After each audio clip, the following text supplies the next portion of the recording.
ओम शांति। 12 मई 2025 के ईश्वरीय महावाक्य।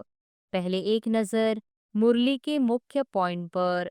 बाबा ने कहा, तुम जब यहाँ बैठते हो तो तुम जैसे स्कूल में बैठे हो। बाहर हो तो स्कूल में नहीं हो। जानते हो यहाँ ऊंचते ऊंच रूहानी स्कूल है। रूहानी बाप बैठ पढ़ाते हैं। सब मनुष्य मात्र की आत्माओं का बाप वह है।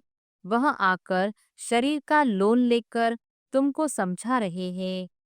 आत्मा पवित्र न होने कारण याद खिसक जाती है। हमको भगवान पढ़ाते हैं, यह याद खिसक जाती है। हम बाबा के स्टूडेंट हैं। हम सो देवी देवता थे, सो अब असुर बने हैं। पहले तुम्हारी भी बुद्धि आसुरी थी।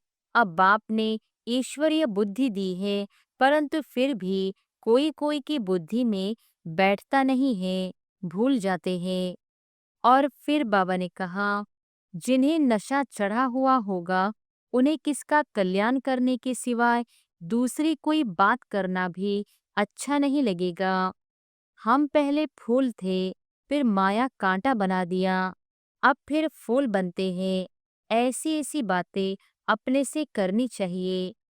भारत गार्डन ऑफ अल्लाह था, अब पतित बन गया है। हम ही सारे विश्व के मालिक थे। सत्यनारायण की कथा सुनाते हैं, समझते थोड़ी है कि हम कैसे चढ़े फिर कैसे गिरे हैं। यह बाप ने सच्ची सत्यनारायण की कथा सुनाई है। राजाई कैसे गवाई, यह सारी है अपने ऊपर। और फिर लास्ट में बाबा ने कहा, आसुरी संप्रदाय और दैवी संप्रदाय कहते हैं, उनके बीच का है यह संगम युग, जबकि पुरानी दुनिया से नई दुनिया बनती है। भारत प्राचीन गाया जाता है तो जरूर भारत में ही रियनकार्नेशन होता होगा, अथवा जयंती भी भारत में ही मनाते हैं। 84 जन्म के बाद विष्णु सो ब्रह्मा बनते। कहा ब्रह्मा सो विष्णु एक सेकंड में। वंडरफुल बातें हैं ना, बुद्धि में धारण करने की। भारत स्वर्ग था जरूर, हेवनली गॉड फादर ने स्वर्ग बनाया होगा। यह चित्र तो बड़ा फर्स्ट क्लास है। मनुष्य पावन बनने के लिए गंगा स्नान करते हैं, गुरु करते हैं, परंतु पतित पावन तो बाप ही हैं। और अब सुनते हैं महावाक्यों को विस्तार से। मुरली का सार। मीठे बच्चे, धंधा आदि करते भी सदा अपनी गॉडली स्टूडेंट लाइफ और स्टडी याद रखो। स्वयं भगवान हमको पढ़ाते हैं, इस नशे में रहो। प्रश्न है, जिन बच्चों को ज्ञान अमृत हजम करना आता है उनकी निशानी क्या होगी? उत्तर है, उन्हें सदा रूहानी नशा चढ़ा रहेगा और उस नशे के आधार पर सबका कल्याण करते रहेंगे। कल्याण करने के सिवाय दूसरी कोई बात करना भी उन्हें अच्छा नहीं लगेगा। कांटों को फूल बनाने की ही सेवा में बिजी रहेंगे। ओम शांति। अब तुम बच्चे यहाँ बैठे हो और यह भी जानते हो कि अभी हम पाठधारी हैं। 84 जन्मों का चक्र पूरा किया है। यह तुम बच्चों की स्मृति में आना चाहिए। जानते हो कि बाबा आया हुआ है हमको फिर से राज्य प्राप्त कराने व तमो प्रधान से सतो प्रधान बनाने। यह बातें सिवाय बाप के और कोई नहीं समझाएंगे। तुम जब यहाँ बैठते हो तो तुम जैसे स्कूल में बैठे हो। बाहर हो तो स्कूल में नहीं हो। जानते हो यह ऊंचते ऊंच रूहानी स्कूल है। रूहानी बाप बैठ पढ़ाते हैं। पढ़ाई तो बच्चों को याद आनी चाहिए ना। यह भी बच्चा ठहरा। इनको अथवा सभी को सिखलाने वाला वह बाप है। सब मनुष्य मात्र की आत्माओं का बाप वह है। वह आकर शरीर का लोन लेकर तुमको समझा रहे हैं। रोज समझाते हैं। यहाँ जब बैठते हो तो बुद्धि में स्मृति रहनी चाहिए कि हमने 84 जन्म लिए। हम विश्व के मालिक थे, देवी देवता थे, फिर पुनर्जन्म लेते लेते आकर पट पड़े हैं। भारत कितना साल्वेंट था, सारी स्मृति आई है। भारत की ही कहानी है, साथ साथ अपनी भी। अपने को फिर भूल न जाओ। हम स्वर्ग में राज्य करते थे, फिर हमको 84 जन्म लेने पड़े। यह सारा दिन स्मृति में लाना पड़े। धंधा आदि करते स्टडी तो याद आनी चाहिए ना। कैसे हम विश्व के मालिक थे, फिर हम नीचे उतरते आए। बहुत सहज है, परंतु यह याद भी कोई को रहती नहीं है। आत्मा पवित्र न होने कारण याद खिसक जाती है। हमको भगवान पढ़ाते हैं, यह याद खिसक जाती है। हम बाबा के स्टूडेंट हैं। बाबा कहते रहते हैं, याद की यात्रा पर रहो। बाप हमको पढ़ाकर यह बना रहे हैं। सारा दिन यह स्मृति आती रहे। बाप ही स्मृति दिलाते हैं, यही भारत था ना। हम सो देवी देवता थे, सो अब असुर बने हैं। पहले तुम्हारी भी बुद्धि आसुरी थी, अब बाप ने ईश्वरीय बुद्धि दी है। परंतु फिर भी कोई कोई की बुद्धि में बैठता नहीं है, भूल जाते हैं। बाप कितना नशा चढ़ाते हैं। तुम फिर से देवता बनते हो तो वह नशा रहना चाहिए ना। हम अपना राज्य ले रहे हैं, हम अपना राज्य करेंगे। कोई को तो बिल्कुल नशा चढ़ता ही नहीं है। ज्ञान अमृत हजम ही नहीं होता है। जिन्हें नशा चढ़ा हुआ होगा, उन्हें किसका कल्याण करने के सिवाय दूसरी कोई बात करना भी अच्छा नहीं लगेगा। फूल बनाने की सर्विस में ही लगे रहेंगे। हम पहले फूल थे, फिर माया कांटा बना दिया, अब फिर फूल बनते हैं। ऐसी ऐसी बातें अपने से करनी चाहिए। इस नशे में रहे तुम किसको भी समझाएंगे तो झट कोई को तीर लगेगा। भारत गार्डन ऑफ अल्लाह था, अब पतित बन गया है। हम ही सारे विश्व के मालिक थे। कितनी बड़ी बात है। अभी फिर हम क्या बन गए हैं। कितना गिर गए। हमारे गिरने और चढ़ने का यह नाटक है। यह कहानी बाप बैठ सुनाते हैं। वह है झूठी, यहाँ है सच्ची। वह सत्यनारायण की कथा सुनाते हैं। समझते थोड़ी है कि हम कैसे चढ़े फिर कैसे गिरे हैं। यह बाप ने सच्ची सत्यनारायण की कथा सुनाई है। राजाई कैसी गवाई, यह सारी है अपने ऊपर। आत्मा को अभी मालूम पड़ा है कि हम कैसे अब बाप से राजाई ले रहे हैं। बाप यहाँ पूछते हैं तो कहते हैं, हाँ नशा है। फिर बाहर जाने से कुछ भी नशा नहीं रहता। बच्चे खुद समझते हैं, भले हाथ तो उठाते हैं, परंतु चलन ऐसी है जो नशा रह न सके। फीलिंग तो आती है ना। बाप बच्चों को स्मृति दिलाते हैं, बच्चे तुमको मैंने राजाई दी थी, फिर तुमने गंवा दी। तुम नीचे उतरते आए हो, क्योंकि यह नाटक है चढ़ने और उतरने का। आज राजा है, कल उसको उतार देते हैं। अखबार में बहुत ऐसी ऐसी बातें पढ़ती है, जिसका रिस्पॉन्स दिया जाए तो कुछ समझे। यह नाटक है, यह याद रहे तो भी सदैव खुशी रहे। बुद्धि में है ना। आज से 5000 वर्ष पहले शिव बाबा आया था, आकर राजयोग सिखाया था। लड़ाई लगी थी। अभी यह सब राइट बातें बाप सुनाते हैं, यह है पुरुषोत्तम युग। कलयुग के बाद यह पुरुषोत्तम युग आता है। कलयुग को पुरुषोत्तम युग नहीं कहेंगे, सतयुग को भी नहीं कहेंगे। आसुरी संप्रदाय और देवी संप्रदाय कहते हैं, उनके बीच का है यह संगम युग, जबकि पुरानी दुनिया से नई दुनिया बनती है।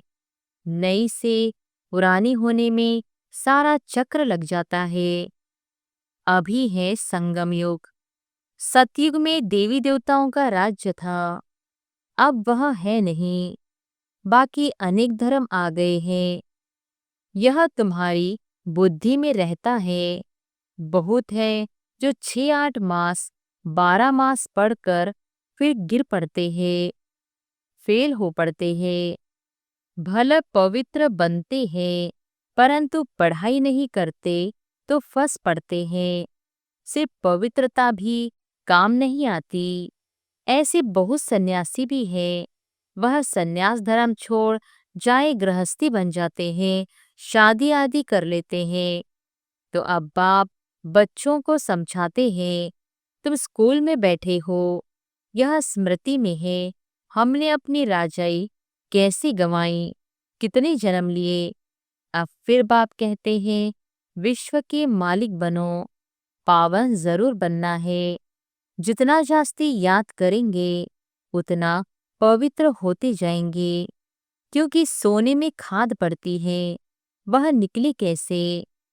तुम बच्चों की बुद्धि में है, हम आत्मा सतोप्रधान थी, 24 कैरेट थी, फिर गिरते गिरते ऐसी हालत हो गई है, हम क्या बन गए।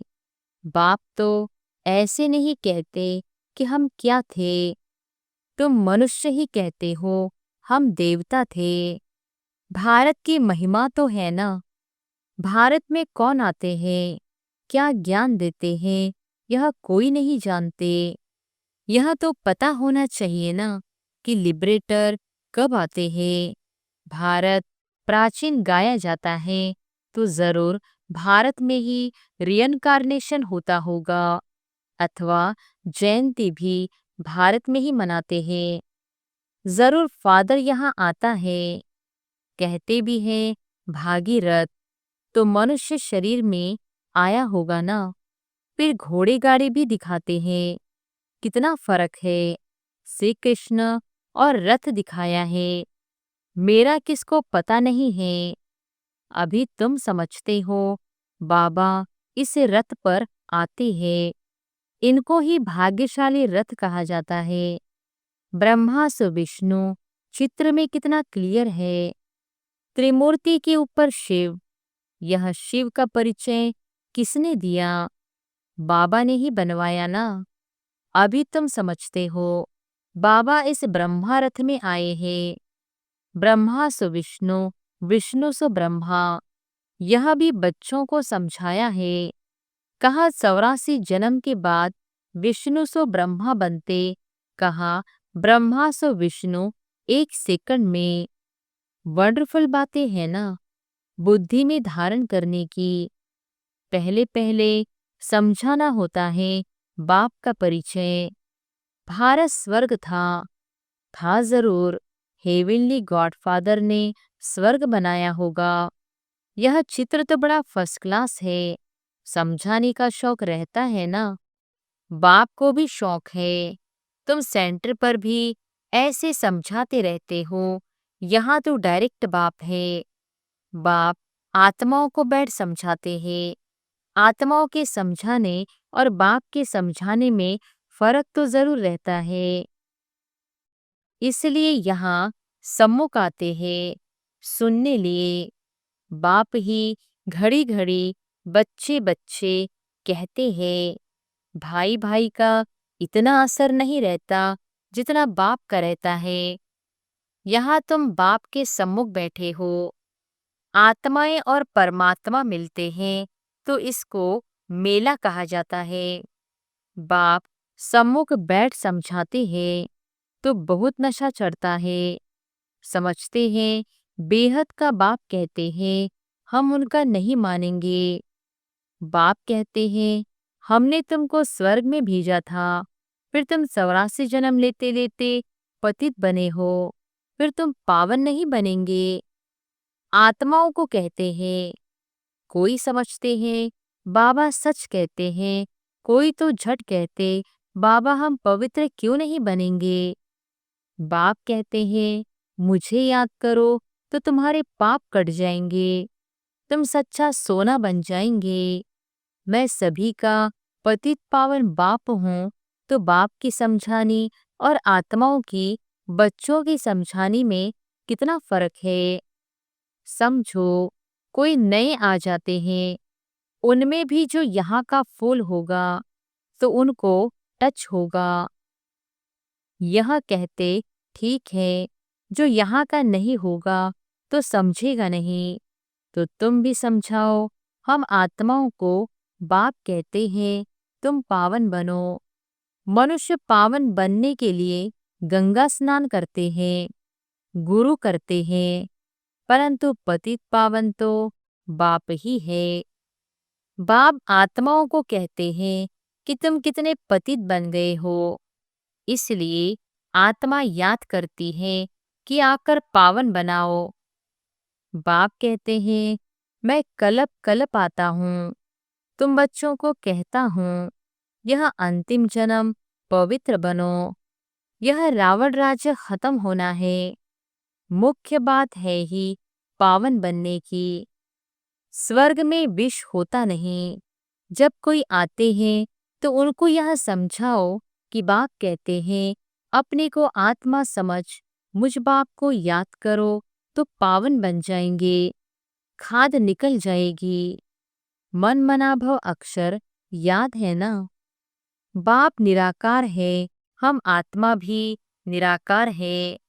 जैसे हम शरीर द्वारा सुनते हैं, बाप भी इस शरीर में आकर समझाते हैं। नहीं तो कैसे कहे कि मामे कम याद करो, देह के सभी संबंध छोड़ो। जरूर यहाँ आते हैं, ब्रह्मा में प्रवेश करते हैं। प्रजापिता अब प्रैक्टिकल में है। इन द्वारा हमको बाप ऐसे कहते हैं, हम बेहद के बाप की ही मानते हैं। वह कहते पावन बनो, पतितपना छोड़ो, पुरानी देह के अभिमान को छोड़ो, मुझे याद करो तो अंतमति सो गति हो जाएगी, तुम लक्ष्मी नारायण बन जाएंगे। बाप से बेमुख करने वाला मुख्य अवगुण है एक, एक दूसरे का परचिंतन करना, इविल बातें सुनना और सुनाना। बाप का डायरेक्शन है तुम्हें इविल बातें सुननी नहीं है, इनकी बात उनको, उनकी बात इनको सुनाना। यह धूतीपना तुम बच्चों में नहीं होना चाहिए। इस समय दुनिया में सभी विपरीत बुद्धि है ना।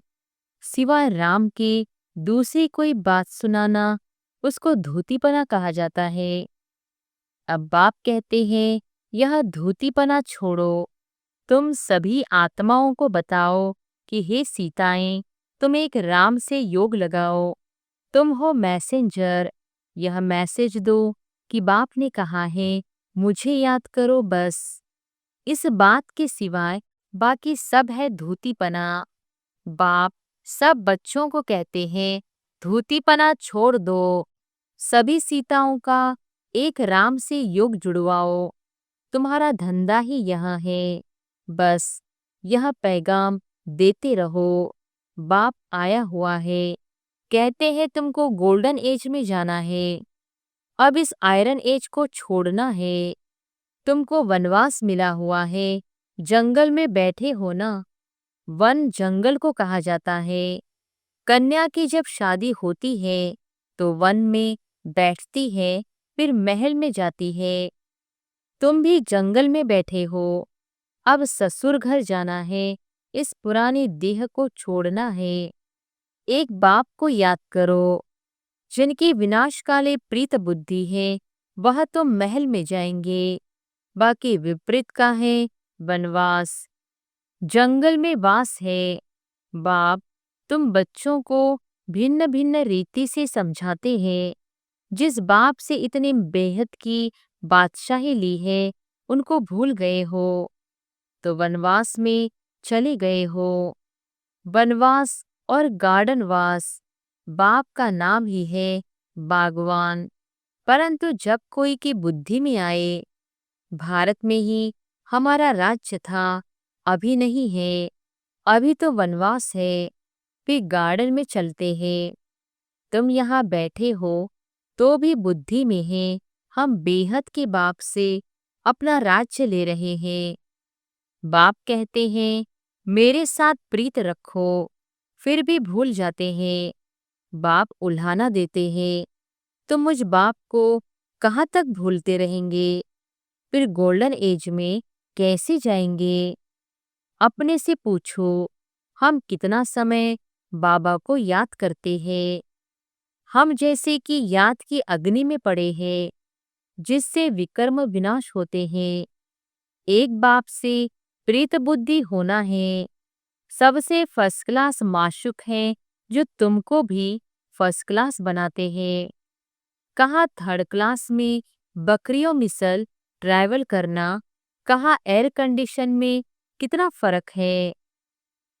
यह सब विचार सागर मंथन करना है तो तुमको मजा आएगा। यह बाबा भी कहते हैं, मैं भी बाबा को याद करने लिए बहुत माथा मारता हूँ। सारा दिन ख्यालात चलती रहती है। तुम बच्चों को भी यही मेहनत करनी है। अच्छा, मीठे मीठे सिकिलधे बच्चों प्रति मात पिता बाप दादा का याद प्यार और गुड मॉर्निंग। रूहानी बाप की रूहानी बच्चों को नमस्ते। धारणा के लिए मुख्य सार। पहली पॉइंट, किसी को भी एक राम बाप की बातों के सिवाय दूसरी कोई भी बातें नहीं सुनानी है। एक की बात दूसरे को सुनाना, पर चिंतन करना, यह धूतीपना है, इसे छोड़ देना है। दूसरी पॉइंट, एक बाप के साथ प्रीत रखनी है। पुराने देह का अभिमान छोड़ एक बाप की याद से स्वयं को पावन बनाना है। वरदान है, स्वमान की शक्ति द्वारा रॉन्ग को भी राइट बनाने वाले विश्व परिवर्तक भव। समाने की शक्ति द्वारा रॉन्ग को भी राइट बनाने वाले विश्व परिवर्तक भव। दूसरे की गलती को देखकर स्वयं गलती नहीं करो। अगर कोई गलती करता है तो हम राइट में रहे, उसके संग के प्रभाव में न आए। जो प्रभाव में आ जाते हैं वह अलबेले हो जाते हैं। हर एक सिर्फ यह जिम्मेवारी उठा लो कि मैं राइट के मार्ग पर ही रहूंगा। अगर दूसरा रॉन्ग करता है तो उस समय समाने की शक्ति यूज करो। किसी की गलती को नोट करने के बजाय उसको सहयोग का नोट दो, अर्थात सहयोग से भरपूर कर दो, तो विश्व परिवर्तन का कार्य सहज ही हो जाएगा। स्लोगन है, निरंतर योगी बनना है तो हद के मैं और मेरेपन को बेहद में परिवर्तन करो। अव्यक्त इशारे, रूहानी रॉयल्टी और प्यूरिटी की पर्सनालिटी धारण करो। वर्तमान समय के प्रमाण, फरिश्तेपन की संपन्न स्टेज के व बाप समान स्टेज के समीप आ रहे हो। उसी प्रमाण पवित्रता की परिभाषा भी अति सूक्ष्म होती जाती है। सिर्फ ब्रह्मचारी बनना ही पवित्रता नहीं, लेकिन ब्रह्मचारी के साथ ब्रह्मा बाप के हर कर्म रूपी कदम पर कदम रखने वाले ब्रह्मचारी बनो। अच्छा, ओम शांति।